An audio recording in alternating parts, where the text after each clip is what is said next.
संगमनेर तालुक्यातील समनापूर येथील देशी दारूची दुकानं बंद करण्याची मागणी करत ग्रामस्थ दुकानदारांशी चर्चा करण्यासाठी गेले असता उलट दुकान मालकांनीच ग्रामस्थांवर खोटे आणि गंभीर गुन्हे दाखल केल्याचा आरोप करण्यात आलाय। या घटनेमुळे संतप्त झालेल्या समनापूर ग्रामस्थांनी गाव कडकडीत बंद ठेवत रास्ता रोको केला।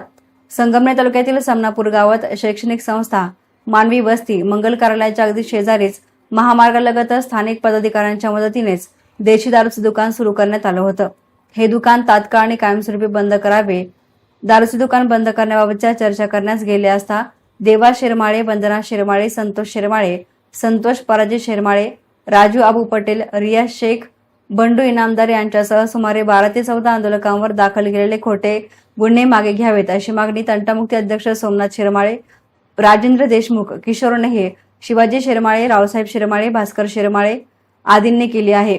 संगमनेर शहराचे पोलीस निरीक्षक समीर बावरावकर यांनी ग्रामस्थांचं निवेदन स्वीकारलं आणि सर्वांच्या भावना समजून घेत देशी दारू दुकान बंद करण्याविषयीचे जिल्हा पोलीस प्रमुखांकडे तात्काळ पत्रव्यवहार करून सकारात्मक निर्णय घेतला जाईल असं आश्वासन दिलं। तर या आश्वासनानंतर समनापूर ग्रामस्थांनी पुकारलेले रास्ता रोको आंदोलन मागे घेण्यात आले।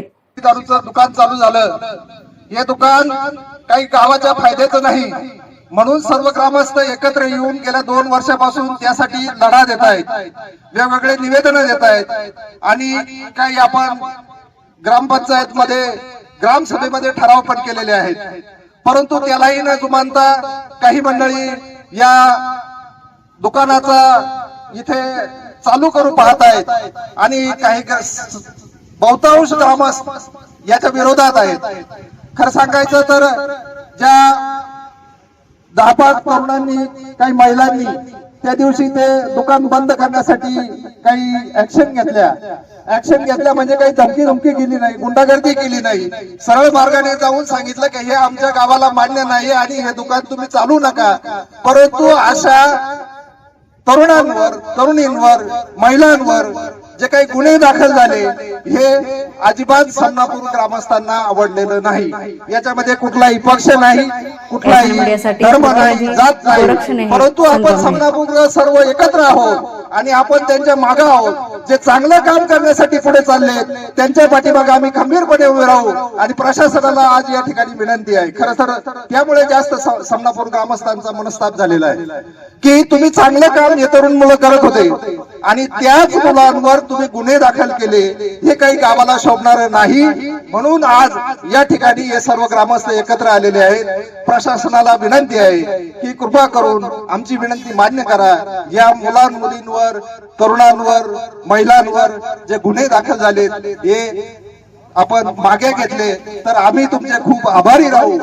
आज या ठिकाणी जे दुकान चालू आहे याला सर्व ग्रामस्थांचा विरोध 100% आहे, त्यामध्ये कुठलाही संशय किंवा मतभेद असण्याचं कारण नाही। मग तो कुठल्याही जाती, धर्माचा, पंथाचा किंवा कुठल्याही पक्षाचा किंवा राजकीय, विद्यार्थी, कुठल्याही कॅटेगरीतला असो, सर्वांचं एकमत हे गावाचं एकमत आहे आणि गाव जे करील त्यासाठी प्रशासनाला सुद्धा एक पाऊल मागे यावं लागेल। म्हणून PI साहेबांना कळकळीची विनंती आहे, सर्व ग्रामस्थांकडून विनंती आहे की साहेब या चांगल्या कामासाठी तुम्ही आम्हाला हातभार लावा। सर्वजण एकत्र आला, आपण सर्वजण कायदेशीर आणि काल आपण निवेदन दिलं आणि त्या निवेदनाच्या आधारावर आपण या ठिकाणी रस्ता रोको आणि निवेदन देण्याच्या या ठिकाणी सर्व ग्रामस्थांनी हे केलं। मी खोटे गुन्हे दाखल झाले त्याचा जाहीर निषेध करतो आणि आपण भविष्यात सुद्धा अशा खोट्या गुन्ह्याला किंवा याला घाबरण्याची काही गरज नाही।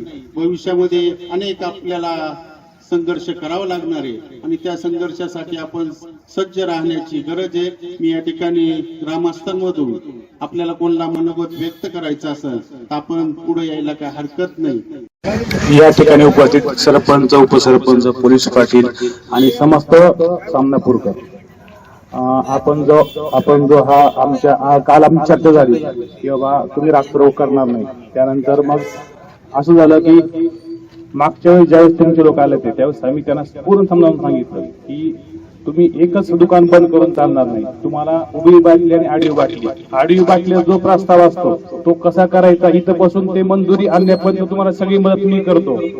हे बोलून जर तुम्ही रास्ता रोको केला, मी तुम्हाला रास्ता रोको करून हा रास्ता रोको करणं हा काही मार्ग नाहीये दारू दुकान बंद करायला. आम्ही तुम्हाला सगळ्यांना सांगितलं की एक्साइज ऑफिसरला तुम्ही एक ग्रामसभा घ्या, एक्साइज ऑफिसरला त्याचं निवेदन देऊन टाका, त्यानंतर कलेक्टर ऑफिसला एक निवेदन द्या, त्यानंतर तुम्ही हे झाल्यानंतर कलेक्टर साहेब त्याबाबत तहसीलदार साहेबांना कळवतील, त्यानंतर खास एक परत मतमोजणी होऊन जाईल तुमच्या इथे लेडीजची पूर्ण, आणि त्याच्यामध्ये मग जर तुमच्या 50% पेक्षा जास्त महिलांनी मतदान त्यामध्ये केलं आडवी बाटली करायच्या ठरावाला, तर तुमच्या गावामध्ये पूर्ण आता दारूबंदी होईल. आणि तो मार्ग सगळा मी सांगून सुद्धा तुम्ही मागच्या वेळेस रास्ता रोको केला. रास्ता रोको करणं हे काय उपाय नाही प्रत्येक गोष्टीला. मग तुम्हाला मी समजावून सांगितलं की एक्साइज ऑफिसरशी बोलणं करून दिलं मी, कसं असतं कशी नाही प्रोसिजर सगळं तुम्हाला सांगून दिलंय.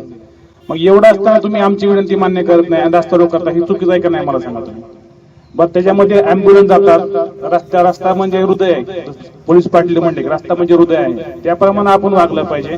तुमचं जे म्हणणं आहे ना ते प्रॉपर चॅनल जा, तुम्ही पूर्ण गावामध्ये तुमची दारूबंदी होऊन जाईल आणि त्यासाठी तुम्हाला जी काही मदत लागेल ती मी बसलेलो आहे इथं. तुम्हाला काय मदत पाहिजे कधी मला सांगा, मी तुम्हाला पूर्ण मदत करतो. पण फक्त रास्ता रोको करून हा उपाय नाहीये. मी तर म्हणतो एकच नाही, सगळ्या गावातली पूर्ण दुकानं बंद करा आणि त्यासाठी तुम्हाला जी मदत पाहिजे ते पोलीस प्रशासनातर्फे मी द्यायला खंबीर आहे. तुम्ही कधी सांगा, तुम्हाला मतमोजणीच्या वेळेस तहसीलदार साहेबांकडून किंवा तुम्हाला ग्रामसभा घ्यायच्या त्यावेळेस बंदोबस्त देईल, तुम्हाला जी मदत पाहिजे ती आम्ही द्यायला तयार आहे. कारण दारू पिणं हे काय चांगलं नाही. दारू पिऊन मोस्ट ऑफ ऍक्सिडेंट आहेत ना ते दारूमुळे होतात हे आम्हाला माहिती आहे.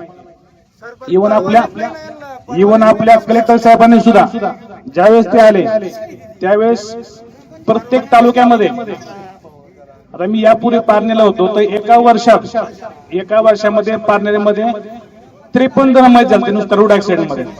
ही फक्त एका तालुक्याची आकडेवारी आहे. तसंच पूर्ण जिल्ह्यामध्ये आपले 40 प्रोटेशन आहेत.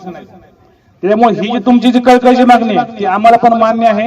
आणि तुम्ही जी आडवी बाटलीला जी ठराव प्रक्रिया आहे ती मी सगळी समजावून सांगितलेली आहे तुमच्या लोकांना, त्याप्रमाणे आपण केली तर पूर्ण ठराव आपलं पूर्ण दारूबंदी करून पूर्ण गाव दारूमुक्त करू आणि त्यासाठी तुम्ही आम्हाला साथ द्या ही आमची प्रशासनातर्फे तुम्हाला सगळ्यांना विनंती आहे. धन्यवाद. एसएन मीडियासाठी प्रतिनिधी गोरक्षणे, संगमनेर.